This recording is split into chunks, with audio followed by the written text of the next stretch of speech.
Thank y'all for joining Plus 65 Advisors. Today we're going to be talking about income-related adjustments, Part B penalties, and Part D penalties, and why they're assessed. Say that fast. Huh? Say that fast. Go ahead. So I'm going to start with the Part D and the Part B penalties, why somebody would have a penalty, how to avoid penalties, and what we can do if you have one, how they're calculated, okay? Yeah. So the first one is a Medicare Part B penalty. So as we've discussed previously, Medicare Part B is your doctor's visits, right? It has a premium of $185. That is the standard Part B premium for everybody that's on Medicare. Some people pay less, some people pay more. But why would we get a penalty, right? Why would we have to pay more than the $185, especially if we don't have an income-related adjustment? So if somebody is entitled to Medicare Part A and B, and they do not have credible coverage, and they do not elect to get Medicare Part B, so they don't, all they have is A, which you're entitled to, right? So they get the free part of Medicare, but they don't have the Part B, which you have to pay for. And it's been 12 months or longer, they're going to get penalized 10% for each year, each 12-month period that they don't have the Medicare Part B. So let's calculate that for you. So let's say you don't have Part B for 2 years. Okay, so you got a 2-year gap with no Part B coverage. You're going to have that $185 plus 20%. So that's going to be another $37, bringing your premium to $222. So instead of paying the $185, now we're paying $222 a month, and that's for life. I was going to say, when you tell somebody that's for life, they look at you like, it's what? Every month for life. So you get paid at $222 every single month and every single year until you don't have Medicare anymore, which is until you die, right? Yeah. So that's a lifelong penalty. So that's how the Part B is calculated. The Part D is in dog. If you don't have a drug plan and you have no other credible coverage, guess what happens there? It's 1% per month that you don't have Part D drug coverage. So I'll give you an example for that.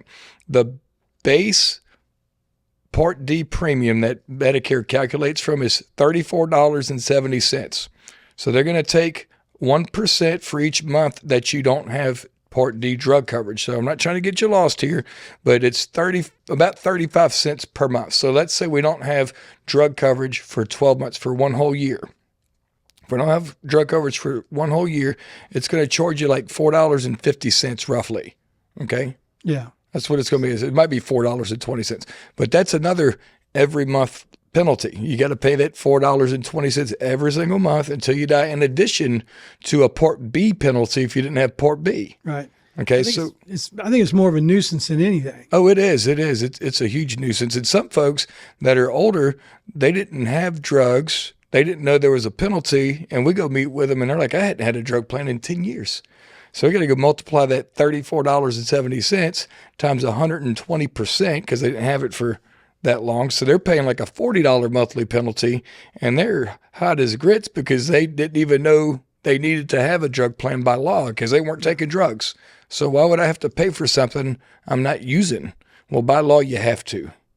So that kind of wraps up the penalties. If y'all have any questions about that, please reach out to us. Yeah, one thing I wanted to bring up as you were talking about that is, there's sometimes when that doesn't apply. I actually had a case this morning where a guy, he thought he had to get Part B because somebody told him he did. So he enrolled in Part B, but he's already on an employer plan. Right. So he enrolled in A, and his wife enrolled him in B. And he's like, why am I getting a bill? I said, well, because you enrolled in B. He said, but I don't need it. I'm like, exactly. So he's in the process of calling Social Security, trying to get him to retro back, right? At least stop the B. And I said, well, worst case, you pay for a couple months, and then you won't have to pay for it anymore. So I think it's important as people are retiring, if they're on group insurance, thinking about retiring, man, reach out to an agent. If it's not us, find somebody. Right. Because there's a lot of situations that would alleviate that question. I wouldn't say don't take advice from friends, but when it comes to your insurance, find somebody that does it for a living and make sure because it's kind of a scary thing when people say, oh, I heard if you don't get your Part B or Part D, you'll be penalized. It depends. If you're a veteran's another one. If you're a veteran, you're receiving your drug benefits through the VA, TRICARE for Life, Champ VA, you don't have to have a Part D plan. you can eliminate that. But again, these are all kind of little situations that and the details that we know about because we deal with it often. The average person does not. Right. And then you got to be careful if you're on a small group under 20 employees. I've had the exact same. That's not considered credible coverage. So that's where you have to get Part B. Yeah. So people that are like, I'm on a group plan. I don't need to get B and D. Well, no, if you're in an under 20 employer group, it's not considered credible coverage. Exactly. You have to do that. So, there are a lot of penalties that you can avoid if you know the rules. So, rule of thumb, reach out to an agent or us or anybody that's in the business because they can certainly help you avoid that. One of the things that I get, the most questions on beyond the Part D and B penalty is, what is my Medicare going to cost me? Right. First they confuse it with how much is my plan going to cost? So when you tell them, well, the plan doesn't cost anything. Like, well, I thought I had to pay $185. Well, that's for your Medicare Part B. Right. You do have to pay that, but you got to pay that no matter what you do. Okay. But what I try to be real aware of is the IRMAA charge adjustment. And what that is, that's an income related adjustment. Now, based on your income, and it's a sliding scale or increments. Is it my income today or is it my income a couple years ago? It's actually your income 2 years prior. So if you're in 2025 and you're getting your Medicare Part B now, they're going to look at your income, whatever you filed in 2023. So if that income was above the threshold to keep it at 185, then incrementally your Part B cost is going to go up as well as your Part D. There's a chart that we're providing that kind of details based on your income, because one thing we don't do is we don't ask people their income. We just assume in certain cases, if they're business owners, that they may possibly be in that higher income bracket. So I learned a lesson many years ago. I did not ask that question.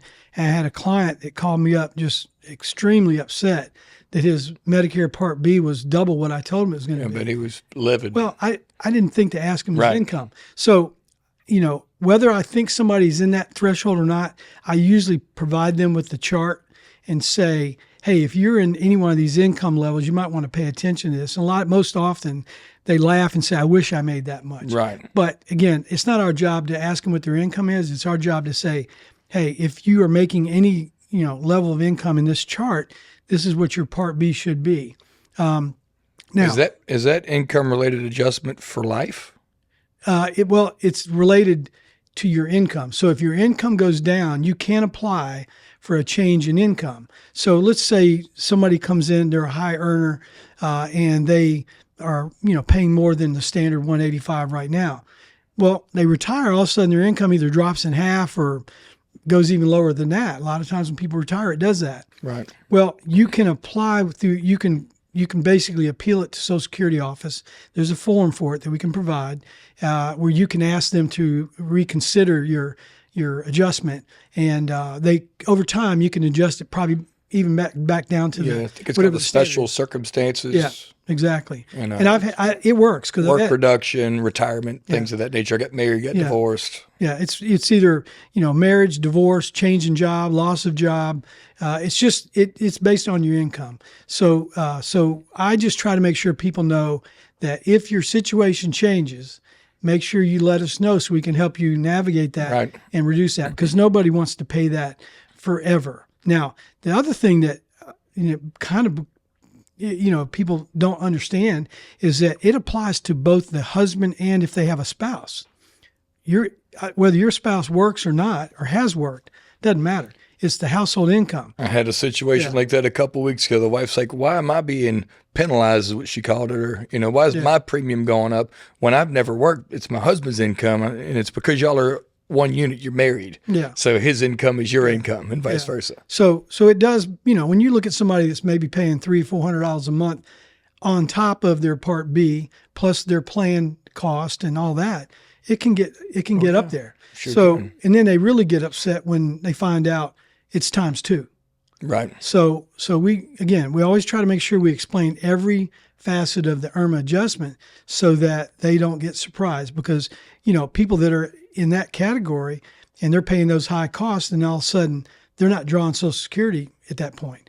well, then they get a bill that's 3 times that amount. So if their combined bill is maybe $1,000, all of a sudden they get a bill for $3,000 because that's what it's going to be for a couple. Right. Yeah. So again, these are all things that people are surprised by, and you would think that there's been enough information out there, but I can promise you that the majority of people that are retiring or on Medicare, they don't even know about that unless their financial advisor or their CPA might have told them about it. But in general, I find that most people don't even know it exists. Yeah.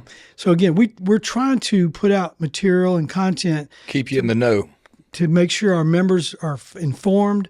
Anybody that educated, that wants to come to us, this is what we do every day. We make sure that you have all the information you need, your options, how your Medicare is going to affect you. And in some cases, the IRMAA charge has created a situation where the clients decide to stay on their group plan because it's like that charge is going to be more than my group insurance. Right. And it doesn't make sense. And we'll be the first one to tell them, hey, you might want to stay where you are for the time being as long as you can, because you're actually going to spend more money getting on Medicare. And then they look confused about it. And once you put it on paper and explain, right, if you stay where you are, this is what you're going to spend. If you come on Medicare, this is what you're going to spend.